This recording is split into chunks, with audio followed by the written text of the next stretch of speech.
Hi అండి, అందరికీ నమస్కారం. ఈ వీడియో ఏపీ ఉద్యోగులు మరియు పెన్షన్లకు పెండింగ్ బకాయిల సమాచారాన్ని అయితే తెలుసుకుందామండి.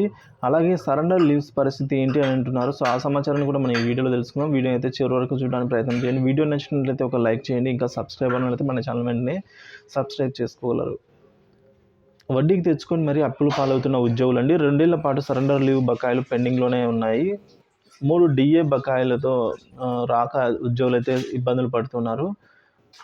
సో వివరాల్లో చూసుకున్నట్లయితే ప్రభుత్వ ఉద్యోగులు తమ భవిష్య అవసరాల కోసం అయితే భద్రత కోసం ఇన్సూరెన్స్ మరియు పీఎఫ్ డబ్బులను అయితే దాచుకుంటూ ఉంటారు. ఈ విధంగా దాచుకున్న డబ్బులు దాదాపుగా 19,000 కోట్ల రూపాయలండి. ఏపీ ప్రభుత్వం, ఆంధ్రప్రదేశ్ సంబంధించిన ప్రభుత్వ ఉద్యోగులు మరియు పెన్షన్లకు సంబంధించిన 19,000 కోట్ల రూపాయలు ప్రభుత్వం దారి మళ్లించింది అని అయితే అంటున్నారు. మరి దీంతో ఉద్యోగులు దాచుకున్న సొమ్ముపై రుణాన్ని కూడా ప్రభుత్వం ఇవ్వడం లేదు.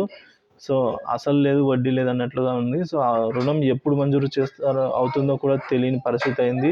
దాదాపుగా 9 నెలల క్రితమే రుణాలను ఒకసారిగా మంజూరు చేస్తామని చెప్పిన ప్రభుత్వం ఆ తర్వాత దరఖాస్తు చేసుకున్నప్పటికీ కూడా వారికి పూర్తి స్థాయిలో మంజూరు కాకపోవడం అయితే విశేషమని. సో దీంతో గడిచిన 9 నెలలుగా వారు ఎదురుచూపులు అయితే తప్పలేదు.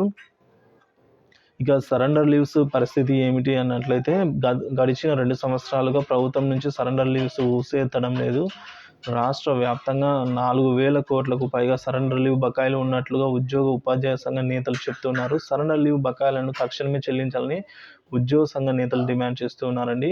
ఇక 3 డిఏల విషయానికి వచ్చినట్లయితే 11వ పీఆర్సీ అమలు జరిగిన తర్వాత ఇప్పటి వరకు 3 డిఏలు పెండింగ్లో ఉన్నాయి.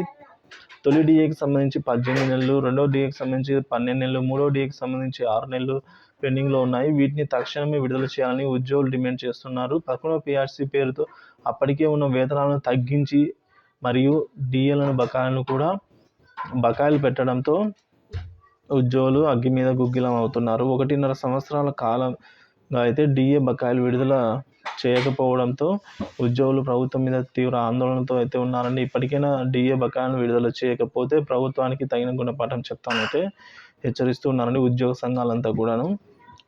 సో ఈ దిశగానే ఉద్యమం బాట పడతాము, మరింత ఉద్రిక్తం చేస్తామని కూడా మనం ఈ మధ్య చూస్తున్నాము, వార్తలు అయితే వస్తున్నాయి. సో ఆ విధంగా ప్రభుత్వం నుంచి అయితే స్పందన రావాల్సి అయితే ఉందండి. సో కొంతమందికి జమ అవుతున్నాయి, చాలా తక్కువగా. సో ప్రభుత్వం అయితే 5,500 కోట్లు మేము చెప్పిన ప్రకారం ఫిబ్రవరి ఎండింగ్కి లేదా మార్చి ఎండింగ్ కల్లా చెల్లిస్తామని అయితే అంటుంది. సో మరింత సమాచారం దీని మీద తెలియాల్సి అయితే ఉంది. సో ఇలాంటి మరిన్ని ఇన్ఫర్మేషన్ వీడియోస్ కోసం మన ఛానల్ అయితే సబ్స్క్రైబ్ చేసుకోండి, పీడిఎఫ్ రాజా ఛానల్ని. Thank you for watching this video.